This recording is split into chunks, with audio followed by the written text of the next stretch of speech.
किसी ने बड़े कमाल की चीज कही है कि आदमी जो है पहाड़ के ऊपर से गिर के खड़ा हो सकता है, और ऊंट से भी गिर के खड़ा हो सकता है, और घोड़े से भी गिर के खड़ा हो सकता है, लेकिन अपनी नजरों में गिर के कभी नहीं खड़ा हो सकता। हेलो माय डियर फ्रेंड्स, आपका दोस्त अतुल। आज संडे का दिन है और आज स्टोरी का भी दिन है।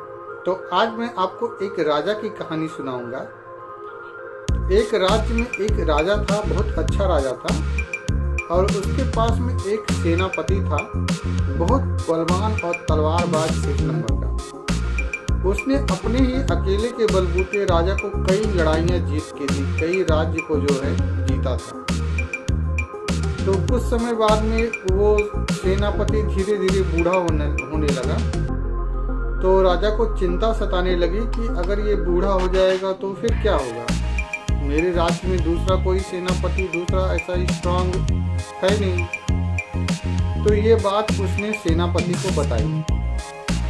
तो सेनापति ने बताया कि देखो ठीक है, आपकी सोच तो ठीक है, तो हम लोग क्या करते हैं कि अपने राज्य में ढिढोरा पिटवाते हैं कि जो भी पर्सन तलवारबाजी सीखना चाहता है हमारे सेनापति से आके सीखे। तो राजा ने वैसे ही किया, अपने राज्य में ढिढोरा पिटवाया और सभी नवयुवक जो यंग पर्सन थे सब तलवारबाजी सीखने के लिए सेनापति के पास आने लगे। सेनापति रोज उनको जो है तलवारबाजी सिखाता था।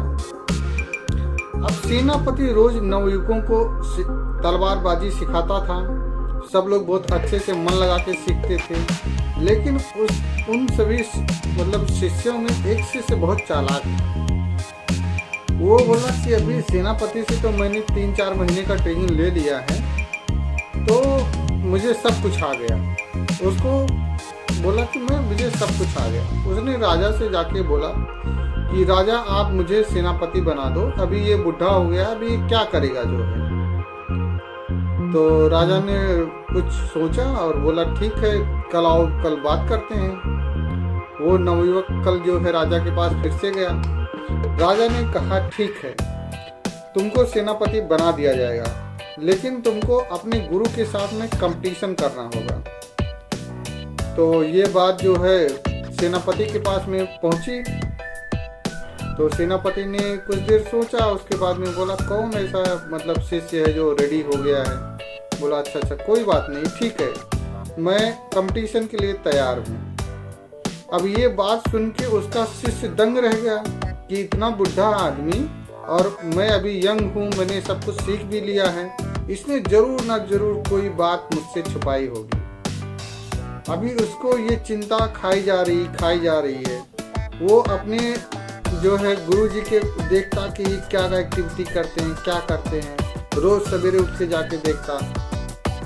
तो एक दिन उसके गुरु ने लोहार के पास में अपना कुछ काम करवाने के लिए गए। तो ये पीछे पीछे छुप के देख रहा था। तो लोहार से बोला कि आप जो है एक 15 फुट म्यान जो है तलवार रखने की म्यान जो है बनाओ। अभी शिष्य डर गया उसका जो है कि गुरुजी इतने बड़े तलवार से मेरे ऊपर अटैक करेंगे, एक ही बार में तो होगा। तो उसने भी दिमाग लगाया और वो दूसरे लोहार के पास में गया। वहाँ पे उसने बोला कि मेरे पास जो 16 फीट म्यान रखने की तलवार बनाओ।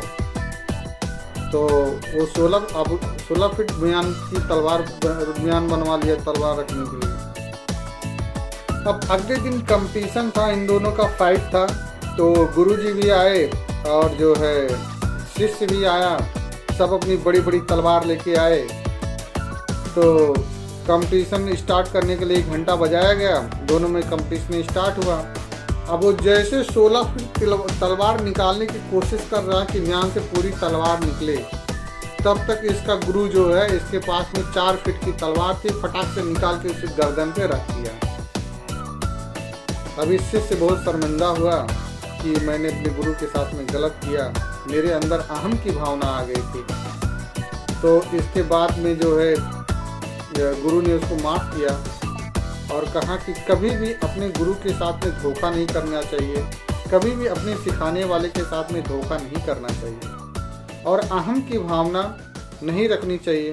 हमेशा अपना लर्निंग का बटन ऑन रखना चाहिए या लर्निंग का जो घड़ा है उसका ढक्कन खुला रखना चाहिए।